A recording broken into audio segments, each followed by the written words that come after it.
नमस्कार, मैं हूँ बिमला। बिमला की दुनिया में आपका स्वागत है। उम्मीद करती हूँ आप सब ठीक होंगे और आप सबकी दुआओं से यहाँ पे सब ठीक है जी। तो काफ़ी दिनों से मैंने ब्लॉग नहीं बनाया था। आज मैंने सोचा मैं ब्लॉग बनाऊँ, पर आज मैं अपना ब्लॉग अकेली बना रही हूँ, जैसे तैसे करके। गौरव नहीं आया है आज। तो ये ब्लॉग मैंने काफ़ी दिनों से सोच रखा था, अभी मैं बनाऊंगी, पर मुझसे ये ब्लॉग नहीं बन पा रहा था, क्योंकि ये ब्लॉग ऐसा ही है जो मेरे दिल के बहुत पास है और उसका हिस्सा मेरे दिल के अंदर बहुत बड़े वाला है, छोटा नहीं, बहुत बड़े वाला हिस्सा है। वो मेरी दुनिया की सबसे प्यारी चीज़ थी। तो जी उसकी याद में मैं दो लाइनें गीत की गाना चाहती हूँ। भूली बिसरी एक कहानी, भूली बिसरी एक कहानी, फिर आई मुझे याद पुरानी, भूली बिसरी एक कहानी। मैं इस चीज़ को भूली बिसरी नहीं कहूँगी, क्योंकि वो मेरे अंग संग रहती है हमेशा ही। उसकी याद मेरे साथ हमेशा बनी रहती है। पर मैंने उसकी याद में ये दो लाइनें गाई हैं। अब मैं आपको एक कहानी सुनाने जा रही हूँ। प्लीज़ इस वीडियो को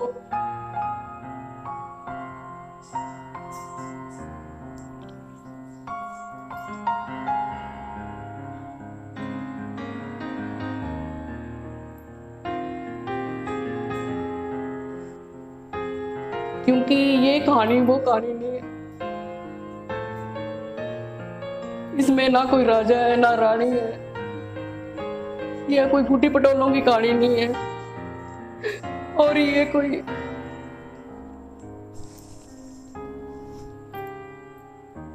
अलादीन चिराग की कहानी नहीं है। ये कहानी बिमला और वाइटी की है। जी हाँ, बिल्कुल आपने सुना, ये वाइटी और बिमला की कहानी है।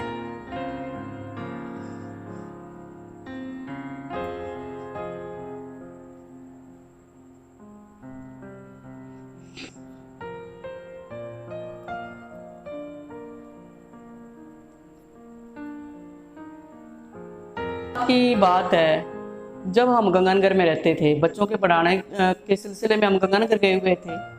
कर्णपुर से गंगानगर गए हुए थे।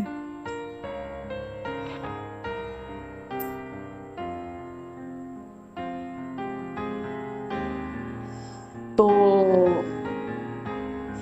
कुछ सदस्य कर्णपुर में रह रहे थे, हम 3 लोग गंगानगर गए हुए थे। सब कुछ ठीक ठाक चल रहा था। तो कर्णपुर से बच्चों के पापा गंगानगर गए, और एक शाम मई जून का महीना था, जब कर्णपुर से गंगानगर आए तो साथ में क्या देखते हैं कि एक बहुत ही सुंदर सा बच्चा हाथ में लिए हुए आए हैं। और क्या कहते हैं कि भाई कोई उसको, अब देख रहे हैं, उसको आंगन में छोड़ दिया है लाके, और कोई उसको बर्फ का गोला कह रहा है, कोई रुई का गोला कह रहा है, कोई परी कह रहा है, कोई कुछ कह रहा है। वो हमारे आंगन की शोभा बढ़ा रही थी, और ऐसे करके उसका नाम सोच रहे थे। कोई कुछ बता रहा था, कुछ बता रहा था। फिर तय करके हमने उसका नाम वाइटी रख दिया।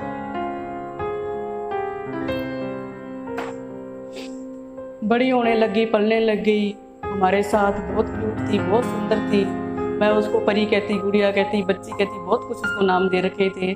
वो मेरा अंग संग नहीं छोड़ती थी कोई टाइम भी। मेरे साथ साथ रहने लगी। 2 की हुई, 4 की हुई, बहुत बड़ी हो गई वो। और हम सब उसके साथ खेलते, मस्ती करते, हमारे साथ मस्ती करती। वो मेरे नज़दीक रहती थी। और क्या कहते हैं कि भाई मेरा अंग संग नहीं छोड़ती थी वो किसी वक्त भी। तो जी धीरे धीरे करके उसके साथ मेरा इतना लगाव हो गया, उसका मेरे साथ लगाव हो गया। वो पल भर भी मुझे अपनी आंखों से ओझल नहीं होने देती थी। मेरे साथ ही रहती, मेरे साथ ही सोती, हमेशा वो सर्दियों में मेरे पैरों के पास होती थी और या फिर मेरे पास में आके बैठ जाती। तो भी मतलब जैसे वो एक वफादार थी पूरी की पूरी मेरे प्रति, वो बहुत ज़्यादा थी भी।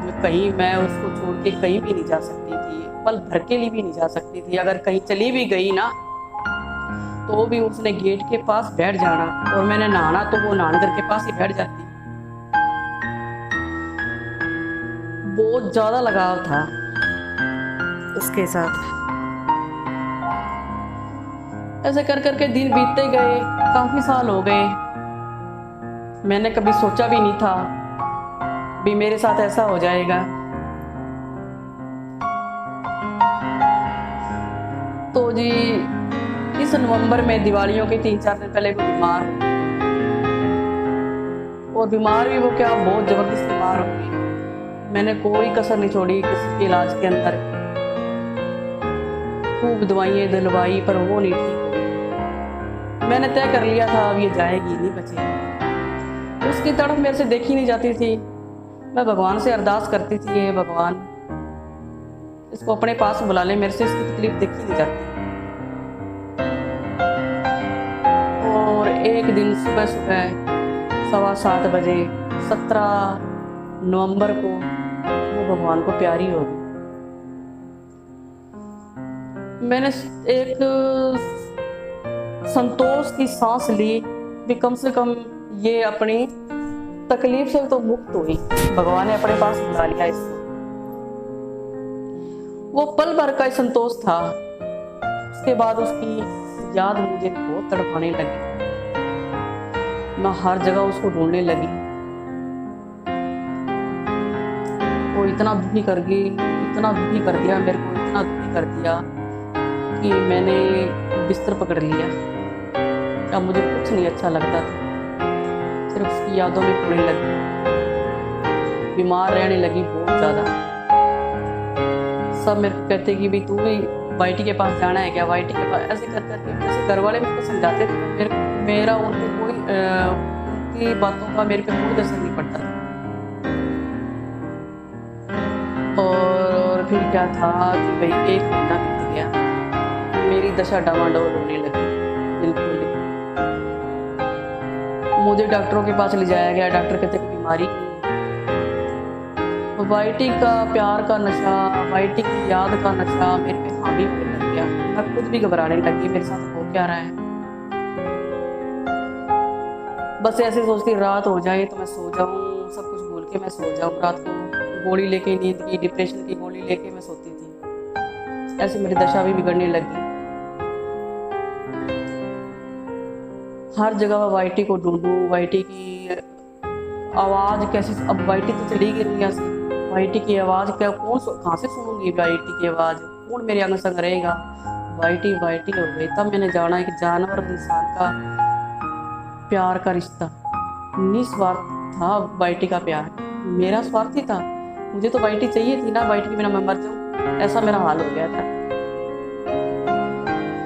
वाइटी का प्यार बिल्कुल निस्वार्थ।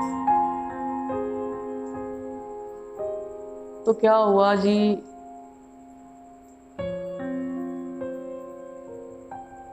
अब घर में प्लान बनने लग गया भी कोई नया बच्चा और लाके दे वाइटी जैसा, तो मम्मी की थोड़ी ठीक हो तबीयत, थोड़ा उसमें लग जाए। तो इन दौरान मेरे बेटी खुशबू है, उनके पति आए हुए थे। तो खुशबू ने अपने पति से कहा कि भी मम्मी की हालत बहुत ख़राब रहती है, वाइटी को बोल नहीं पा रही है, और आप इस कुछ करो, मतलब कोई वाइटी जैसा ही हो और कोई लाके दो। तो उन्होंने मेरे को ये पीली बंगा से काफ़ी तलाश करने के बाद उन्हें एक वाइटी जैसा ही पेट मिला, और उन्होंने मेरे को ये ला के दिया। मैं सोच नहीं सकती थी भी बिल्कुल वाइटी जैसा भी कोई हो सकता है। वाइटी तो मेरे जहन में एक ही बात थी, वाइटी तो वाइटी थी, वाइटी जैसा कोई हो नहीं सकता। जब उसका मिश्री का आना हुआ के आई, उनके लिए तो वैसी की वैसी है जैसी मिश्री थी, वो वाइटी थी। तो इस प्रकार मिश्री का आना हुआ और मेरी थोड़ी थोड़ी तबीयत सुधरने लग गई। मैं मिश्री के कामों में लग गई, कभी उसको बाहर ले जाना, कभी उसका खाना बनाना, कभी उससे खरीदना। अब क्या है कि भाई जब भी मेरे को वाइटी की याद आती है, मैं मिश्री के पास चली जाती हूँ, उस पर हाथ फेर देती हूँ, ऐसे लगता है जैसे वाइटी हो। वाइटी को मैं आज भी बहुत याद करती हूँ। तो मैं जी छत पे जाके या खुले आसमान में जाके रोज देखती हूँ, सबसे ज़्यादा चमकता तारा, चमकने वाला तारा होता है, मैं उसको अपनी वाइटी समझती हूँ कि ये वाइटी है। मैं नहीं कहती, लोग कहते हैं पुराने कि भाई जो चले जाते हैं अपने प्रिय, वो एक तारा बन जाते हैं जाके ऊपर जाके। तो बस ऐसे ही मन को समझा लेती हूँ। तो जी वाइटी तो चली गई जी, और मैं दुआ करती हूँ भगवान से कि उसको किसी अच्छी जगह भगवान उसका जन्म हो, वो परियों जैसे फिर उसको कोई पाले, और बड़ी वो क्या कहते हैं, वो मेरे साथ वो बहुत अच्छी तरीके से रही हुई है, तो उसका कोई अच्छा नसीब हो, अच्छे घर में जाए, परियों जैसे वो रहे। तो जी अब वाइटी तो मेरे साथ नहीं रही, अब मिश्री आ गई है वाइटी जैसी। वाइटी तो नहीं कहूँगी, फिर भी उसने काफ़ी जगह खाली है जो उसने भरती है। हाँ, वाइटी का नाम जरूर मेरे घर में गूंज रहा है, कोई उसे वाइटी कहता है मिश्री को, कोई मेरे पोते हैं जो बुग्गी हुआ, कबीर हुआ, उसको वाइटी वाइटी करते हैं। और मैं तो मिश्री कहती हूँ क्योंकि मैं नहीं नाम ले सकती, क्योंकि मैं जब भी वाइटी कहती हूँ मेरा दिल भराता है। तो मैं तो मिश्री को मिश्री कहती हूँ। मिश्री ने काफ़ी जगह मिश्री ने काफ़ी संभाला है, और इस वीडियो के माध्यम से मैं मिश्री वालों का भी, मिश्री के परिवार को भी मैं धन्यवाद देना चाहती हूँ कि उन्होंने मेरी स्थिति को देखते हुए उन्होंने मेरे को मिश्री दी, और मेरे जवाई का भी मैं इसमें बहुत बड़ा हाथ समझती हूँ। तो उनको भी मैं इस वीडियो के जरिए उनको भी बहुत बहुत धन्यवाद देना चाहती हूँ। तो जी मेरा वीडियो आज का वाइटी पे था, मेरी पेट पे था, जो मुझे बहुत प्यारी थी। तो उम्मीद करती हूँ आपको पसंद आया होगा, और आज मैं आपको शेयर के लिए या सब्सक्राइब के लिए भी बोलूँगी। आज मेरे को अच्छे अच्छे कमेंट चाहिए कि क्या सच में आपको भी ऐसे ही लगा होता है जैसा कि मुझे हुआ है जानवरों से। और ये भी मैं कहना चाहूँगी भाई, कोई जानवर अपने घर में लाए तो उसको जानवर ना समझ के अपना घर का सदस्य ही माने। देखो फिर कैसा उससे प्यार हो जाता है।